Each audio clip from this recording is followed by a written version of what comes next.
നമസ്കാരം, ഞാൻ അഡ്വക്കേറ്റ് സുജിത്ത് അയ്യനപ്പള്ളി. നിയമസംബന്ധിയായ മറ്റൊരു വിഷയമായി നിങ്ങൾക്ക് മുന്നിലെത്തിയിരിക്കുകയാണ്. ഇന്ന് നമ്മൾ കൈകാര്യം ചെയ്യുന്ന ഒരു പ്രധാനപ്പെട്ട കാര്യം എന്ന് വെച്ച് കഴിഞ്ഞാൽ ഒരാളുടെ സ്വത്ത് കുറഞ്ഞ ചെലവിൽ നമുക്ക് എത്തരത്തിൽ കൈമാറ്റം ചെയ്യാം എന്നുള്ള കാര്യമാണ്.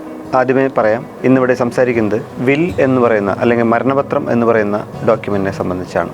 ഇന്ത്യൻ സക്സഷൻ ആക്ട് പ്രകാരം ആണ് വില്ലിനെ സംബന്ധിച്ച് പറഞ്ഞിട്ടുള്ളത്. വിൽ എന്ന് പറഞ്ഞു കഴിഞ്ഞാൽ ആഗ്രഹം എന്നുള്ളതാണ് ഉദ്ദേശിക്കുന്നത്. അപ്പോൾ ഒരാളുടെ ആഗ്രഹം, അതായത് സ്വത്ത് കൈമാറ്റത്തെ സംബന്ധിച്ചുള്ള അദ്ദേഹത്തിൻ്റെ ആഗ്രഹം ഒരു ഡോക്യുമെൻ്റ് ആക്കുക അല്ലെങ്കിൽ ഒരു നിയമപരമായിട്ടുള്ള ഒരു രേഖയാക്കി മാറ്റുക എന്നുള്ളതാണ് വിൽ എന്ന് പറയുന്ന കാര്യം രജിസ്റ്റർ ആക്കുന്നതുകൊണ്ട് നമ്മൾ ചെയ്യേണ്ടി വരുന്നത്. രജിസ്റ്റർ ആക്കുക എന്ന് പറഞ്ഞു കഴിഞ്ഞാൽ ഒരിക്കലും ഒരു വില്ല് രജിസ്റ്റർ ചെയ്യണം എന്ന് പറയുന്നില്ല.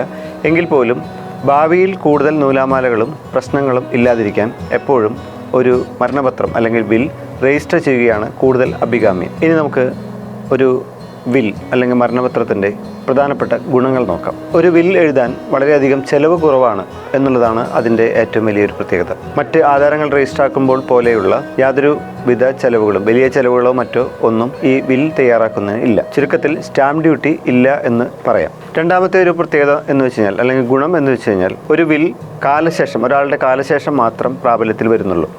അതിൻ്റെ ഏറ്റവും വലിയ ഗുണം എന്ന് വെച്ച് കഴിഞ്ഞാൽ ഒരു വിൽ എഴുതിയാൽ തന്നെ എത്ര പ്രാവശ്യം വേണമെങ്കിലും അദ്ദേഹത്തിൻ്റെ ലൈഫ് ടൈമിൽ, ജീവിത കാലത്ത് എത്ര പ്രാവശ്യം വേണമെങ്കിലും അദ്ദേഹത്തിന് താല്പര്യപ്രകാരം മാറ്റി എഴുതാം എന്നുള്ളതാണ് ഒരു പ്രത്യേകത. നമ്മളൊരിക്കൽ ആധാരം രജിസ്റ്റർ ചെയ്താൽ ഒക്കെ ഒരിക്കലും ഇത്തരത്തിൽ വളരെ ലളിതമായി അത് ക്യാൻസലാക്കാനോ അല്ലെങ്കിൽ മാറ്റി എഴുതാനോ സാധിക്കില്ല.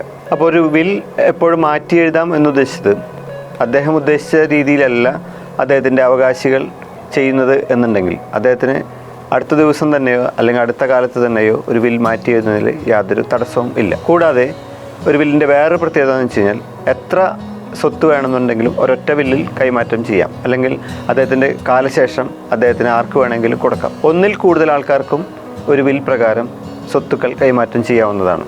മുസ്ലിം കമ്മ്യൂണിറ്റി ഒഴിച്ച് മറ്റും എല്ലാ മതവിഭാഗങ്ങൾക്കും ഒരു വിൽ എഴുതാൻ സാധിക്കുന്നതാണ്. അതുപോലെ തന്നെ വിൽ രജിസ്റ്റർ ആക്കണമെന്ന് നിർബന്ധമില്ല എന്നുള്ളത് പോലെ തന്നെ പ്രത്യേകിച്ച് യാതൊരു ഫോർമാറ്റും ഒരു വിൽ എഴുതുന്നതിന് ഇല്ല. എങ്കിൽ പോലും ഒരു വിൽ എഴുതുമ്പോൾ കൃത്യമായി ഒരു നിയമ സഹായം അല്ലെങ്കിൽ ഒരു ലീഗൽ ഒപ്പീനിയൻ ഒക്കെ എടുത്തിട്ട് വിൽ എഴുതുകയായിരിക്കും എപ്പോഴും നല്ലത്. അതിൻ്റെ ഉദ്ദേശം എന്ന് വെച്ച് കഴിഞ്ഞാൽ ഭാവിയിലുള്ള പ്രശ്നങ്ങൾ ഒഴിവാക്കുക എന്നുള്ളതാണ്. വിൽ എഴുതുമ്പോൾ ശ്രദ്ധിക്കേണ്ട മറ്റൊരു കാര്യം എന്ന് വെച്ച് കഴിഞ്ഞാൽ അദ്ദേഹം എഴുതുന്ന ആൾ അല്ലെങ്കിൽ ആരുടെ സ്വത്താണ് കൈമാറ്റം ചെയ്യുന്നത് അദ്ദേഹം മേജർ പേഴ്സൺ ആയിരിക്കണം, അതായത് 18 വയസ്സ് തികഞ്ഞിരിക്കണം.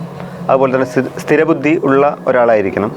അതേപോലെ തന്നെ സ്വന്തം ഇഷ്ടപ്രകാരവും അന്യപ്രേരണ കൂടാതെയും ആയിരിക്കണം അദ്ദേഹം വില്ലെഴുതേണ്ടത്. അതുപോലെ തന്നെ വില്ലെഴുതുമ്പോൾ ശ്രദ്ധിക്കേണ്ട മറ്റൊരു കാര്യം എന്ന് വെച്ച് കഴിഞ്ഞാൽ കൃത്യമായ സ്വത്തുക്കളുടെ കൃത്യമായ വിവരവും, അതായത് കൃത്യമായ വിവരം എന്ന് പറഞ്ഞു കഴിഞ്ഞാൽ ഒരു സ്ഥലമാണ് വില്ലിൽ എഴുതി വയ്ക്കുന്നത് എന്ന് വെച്ച് കഴിഞ്ഞാൽ അതിൻ്റെ കൃത്യമായ സർവേ നമ്പർ, എത്ര എക്സ്റ്റൻറ്റ് എന്നുള്ള കാര്യങ്ങളും ഒക്കെ, അതുപോലെ തന്നെ ആധാരത്തിൻ്റെ നമ്പർ, ഇതൊക്കെ കൃത്യമായിട്ട് അദ്ദേഹം ആ വില്ലിൽ കാണിച്ചിരിക്കണം. പിന്നെ ശ്രദ്ധിക്കേണ്ട കാര്യം എന്ന് വെച്ചാൽ വില്ലിൽ ഒപ്പിടണം. അതുപോലെ തന്നെ 2 സാക്ഷികൾ കൂടി ആ വില്ലിൽ ഒപ്പിടേണ്ടത് ആവശ്യമാണ്. അതുപോലെ തന്നെ നേരത്തെ പറഞ്ഞൊരു കാര്യം, വില്ല് എപ്പോൾ വേണമെങ്കിലും മാറ്റി എഴുതാം എന്നുള്ള കാര്യം. ഒരാൾക്ക് അദ്ദേഹത്തിൻ്റെ ജീവിതാവസാനം വരെ ഈ ഒരു കാര്യത്തിൽ സ്വാതന്ത്ര്യമുണ്ട്.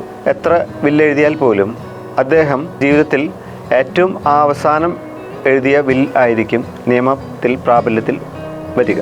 നേരത്തെ പറഞ്ഞ മറ്റൊരു കാര്യം എന്ന് വെച്ച് കഴിഞ്ഞാൽ എത്ര പ്രാവശ്യം വേണമെങ്കിലും വില്ല് മാറ്റി എഴുതാം എന്നുള്ളതാണ്. അതിൻ്റെ ഒരു സൗകര്യം കൂടിയാണത്. ഒരാൾ അദ്ദേഹത്തിൻ്റെ ജീവിതാവസാനം വരെ എത്ര പ്രാവശ്യം വേണമെങ്കിലും ഒരു വിൽ രജിസ്റ്റർ ആക്കാം എന്നുണ്ടെങ്കിൽ പോലും ഏറ്റവും അവസാനം അദ്ദേഹം എഴുതി വെച്ച വിൽ അല്ലെങ്കിൽ രജിസ്റ്റർ ആക്കപ്പെട്ട വില്ലിനായിരിക്കും നിയമപ്രാബല്യം ഉണ്ടായിരിക്കുക. പലപ്പോഴും മറ്റൊരു പ്രശ്നം കാണാറുള്ളത് ജോയിൻറ്റ് വില്ലിനെ സംബന്ധിച്ചാണ്.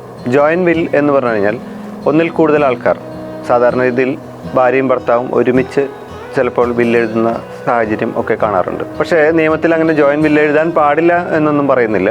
എങ്കിൽ പോലും അത് ഭാവിയിലുള്ള പ്രശ്നങ്ങൾ, അതായത് ചിലപ്പോൾ ഒരാൾ മരണപ്പെട്ടു മറ്റൊരാൾ ജീവിച്ചിരിക്കുന്നു എന്നുള്ള സന്ദർഭങ്ങളൊക്കെ വരാം. ആ സമയത്ത് പലപ്പോഴും പല സ്വത്തിനെ പറ്റി പല കൺഫ്യൂഷൻസൊക്കെ വരാറുണ്ട്.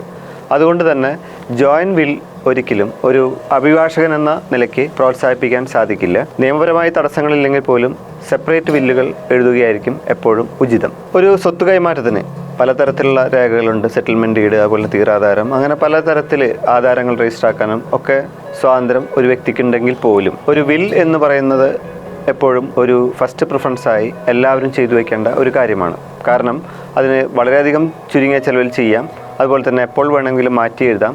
അപ്പോൾ ഭാവിയിലുള്ള പല തർക്കങ്ങളും ബന്ധുക്കൾ തമ്മിലോ അല്ലെങ്കിൽ മക്കൾ തമ്മിലോ ഒക്കെയുള്ള പല തർക്കങ്ങളും ഒഴിവാക്കാൻ ഇത്തരം ഒരു വിൽ എപ്പോഴും തയ്യാറാക്കി വെക്കുന്നത് ഉചിതമായിരിക്കും. മറ്റൊരു നിയമസംബന്ധിയായ വിഷയവുമായി അടുത്ത ഒരു എപ്പിസോഡിൽ വീണ്ടും കാണാം. നന്ദി, നമസ്കാരം.